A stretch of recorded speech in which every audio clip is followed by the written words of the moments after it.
Após a Justiça da Espanha rejeitar o pedido de extradição do blogueiro bolsonarista Oswaldo Eustáquio, o ministro Alexandre de Moraes do STF decidiu suspender a extradição de um búlgaro preso por tráfico de drogas a pedido do governo espanhol.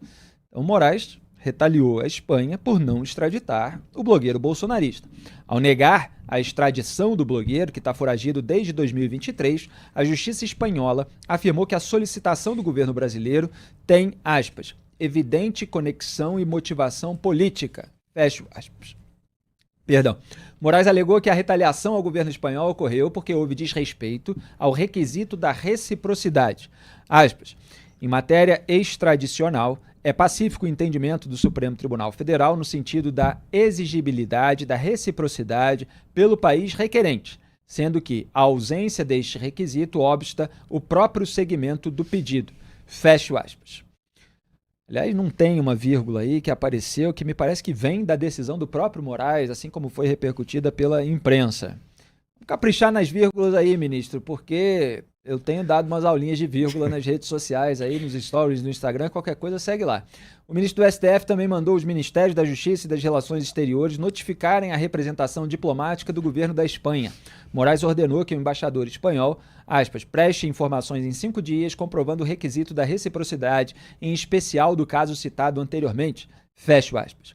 O senador Sérgio Moro, da União Brasil, reagiu à decisão de Moraes. O ex-juiz da Lava Jato escreveu no X, aspas, o STF apenas autoriza a extradição se estiver conforme aos requisitos da lei e do tratado. Cabe ao Executivo a decisão de extraditar ou não. A negativa, por eventual falta de reciprocidade pelo país requerente, caberia ao Executivo, dando ensejo à negociação diplomática. O Brasil nada ganha, dando abrigo a um traficante de drogas. E, na prática, a decisão de negar a extradição do traficante, que é o búlgaro, né, que foi citado ali pelo Moraes, será usada pela defesa do brasileiro extraditado na Espanha para reforçar o argumento de que o processo no Brasil tem viés político. Fecho aspas. Então, o que o Moro, que foi juiz e foi ministro da Justiça e Segurança Pública, está dizendo, Duda Teixeira, é que é o governo Lula e não o Alexandre de Moraes que deveria capitanear a decisão a partir da negativa de extradição do blogueiro bolsonarista. O Moraes está invadindo outras competências para não variar? Claramente, né? Claramente ele está se comportando como se fosse o presidente e o ministro do Itamaraty, né? O Moro foi muito didático, muito claro nessa publicação dele. O STF, lembra aquele caso do Cesare Battisti, né? O STF disse se deve fazer a extradição ou não, mas quem toma a decisão de fato e tem lá que conversar com o outro governo é o Executivo e o Itamaraty como um braço do Executivo. Ele não tem nada que ele mesmo tomar uma decisão, claramente está invadindo a seara do Executivo. E ele tem razão também quando diz que o Brasil não ganha nada com ficar esse traficante aqui. O sujeito foi pego num crime comum de tráfico de drogas. Por que a gente vai manter ele aqui? O que a gente ganha com isso? Se a gente extradita esse cara seguindo um tratado que foi assinado, um tratado internacional, a gente só reforça que esses tratados de direito internacional têm que ser respeitados. A gente dá um exemplo, né? E aí, quando for cobrar de um outro país, a gente mostra que a gente cumpre, por isso a gente pode cobrar. E aí, o que ele faz é uma lambança, o que o Alexandre de Moraes faz é uma lambança total. E os países também estão aprendendo que ordem do Alexandre de Moraes, no fim, não se cumpre, né? Os americanos não cumpriram quando pediu também a extradição de outro blogueiro bolsonarista, também reagiram quando ele pediu para derrubar as contas do blogueiro lá nos Estados Unidos, para revelar dados cadastrais deles, também não forneceram, e agora é a vez da Espanha de negar a obediência às ordens do Moraes. Ricardo Kerstmann, o que você destaca nessa história? Moraes está se desmoralizando internacionalmente? Eu acho que, mais uma vez, Felipe, ele está abusando de uma prerrogativa.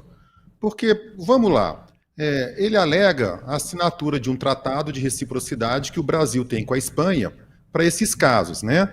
Esse tratado, ele de fato, ele é bem claro, ele se refere a indivíduos que são ou procurados ou condenados pela justiça, em que os países, tanto o Brasil quanto a Espanha, eles assinaram esse tratado em 1990, eles estariam obrigados a fazer essa extradição. Nesse caso, essa alegação da justiça do judiciário espanhol, acatando a defesa do Eustáquio de que se trata de uma perseguição política e não de um crime, a meu ver, nem caberia que o judiciário espanhol se imiscuísse nessa questão. Mas uma vez isso posto, que o governo brasileiro, não o STF, que o governo brasileiro se insurgisse, que o governo brasileiro se insurja, vá ao judiciário da Espanha e prove o contrário. Olha, não é uma perseguição política, é uma questão, é uma matéria criminal e proceda essa extradição. No momento em que o Alexandre de Moraes arvora-se a esse direito de ele agir da mesma forma, de ter essa reciprocidade, você no extradito, eu também no extradito, ele não só invade essa prerrogativa que é do Executivo, o Duda lembrou o caso do Cesare Battisti, essa prerrogativa é do Executivo, como ele acaba atuando, Felipe, de uma forma contraproducente. Porque se o Judiciário da Espanha está alegando que, no entender deles, isso se trata de um crime político, aqui o Alexandre de Moraes não pode fazer qualquer tipo de alegação no mesmo sentido. Aqui o traficante de drogas não está dizendo o seguinte: olha, não me extradita não, porque eu não sou traficante, eu sou um perseguido político. Nem isso acontece. E aí, nesse caso, é que eu acho que ele mete, sim, os pés pelas mãos. Ô, Felipe, o caso do Cesare Battisti serve até um pouco de preâmbulo, né, para o nosso próximo tema. Muita gente talvez não se lembre ou até desconheça, mas aquele caso foi muito emblemático, porque houve a autorização do STF para a extradição dele. Cesare Battisti foi um terrorista, um cara que matou 4 pessoas no final dos anos 1970, lá na Itália. Ele foi condenado à prisão perpétua na Itália, ele fugiu para a França, viveu mais de 10 anos na França, veio para o Brasil em 2004, e ele só foi ser preso aqui no Brasil em 2007. O processo dele, esse de extradição, demorou bastante, e foi decidido, o STF autorizou a extradição.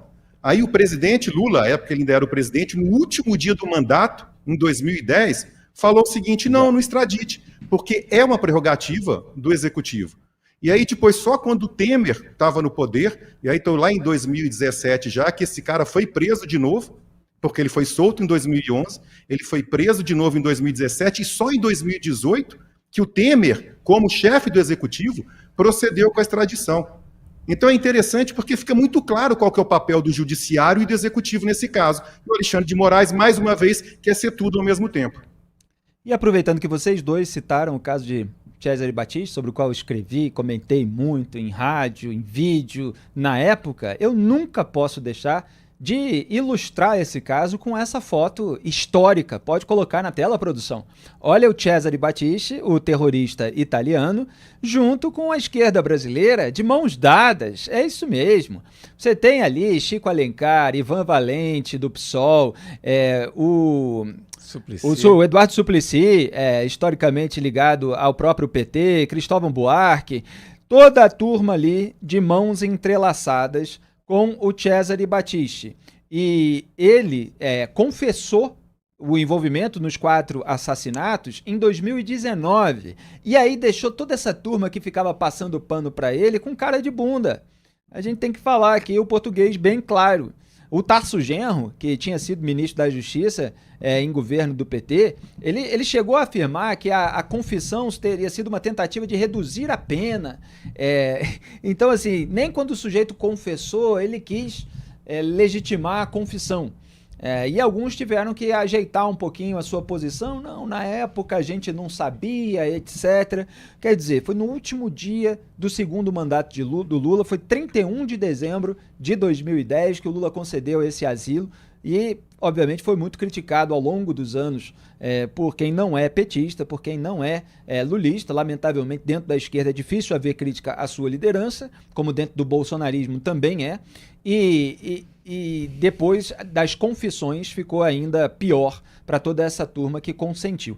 Então agora o Moraes faz diferente. Eu acho que ele já não sabe exatamente o que é governo, o que é a cúpula do judiciário, porque está sempre junto com o presidente da República em reunião a portas fechadas, então às vezes se confunde a atribuição parece que é tudo a mesma coisa, né? Eles estão sempre juntos, são juntos na campanha das fake news, são juntos aí pela punição dos envolvidos no 8 do 1, se reúnem com a própria Procuradoria-Geral da República nessa promiscuidade, depois ninguém explica exatamente qual era o teor da conversa. Teve uma conversa que eu citei aqui, com detalhes, que ocorreu no dia em que aquele tio França se explodiu na Praça dos Três Poderes. Só veio à tona que os ministros estavam reunidos com a PGR e o presidente por causa daquela explosão, que aí todo mundo foi querer saber onde é que eles estavam, e eles estavam juntinhos, a portas fechadas. Imagine se fosse Sérgio Moro e Deltan Dallagnol, a portas fechadas, unidos, naquela época em que se investigavam os crimes de colarinho branco das pessoas poderosas dessa república. Mas eles podem tudo, né? Inclusive invadir a competência um do outro, se antecipar ao outro para questionar governos estrangeiros. Então, ao longo do dia, foi piada na rede social que o Alexandre de Moraes agora quer mandar até na Espanha. Vamos ver quais serão esses desdobramentos. Vocês querem destacar mais alguma coisa? Ele estava até numa fase boa, né? Saiu numa matéria da New Yorker, ele lá posando para foto com fundo vermelho, recebendo elogios do John Lee Anderson, né? John Lee Anderson caiu em todas as coisas que ele falou ali, de que a gente está numa disputa no Brasil de ditadura contra a democracia, e o Alexandre de Moraes defende aqui a nossa democracia, que era até uma exceção, né? Porque a cobertura internacional sobre o STF tem sido muito negativa, tanto nos jornais irlandeses, quanto nos americanos, quanto no resto da Europa. Teve aí esse... Mas sempre tem, né? Só um parênteses, sempre tem algum aliado aí da esquerda brasileira em veículos internacionais para passar aquele paninho, para tentar legitimar com a credibilidade de um veículo de fora, tradicional, a atitude que é de interesse político aqui desse ponto do espectro político e ideológico. Então, assim, não adianta uma revista como a New Yorker tentar lavar a imagem do Moraes no momento em que ele está abusando das suas prerrogativas. E a hora que ele vai lá e retalia a Espanha, fica claro realmente a verdadeira natureza dele, que é alguém que realmente está indo muito além do que poderia fazer.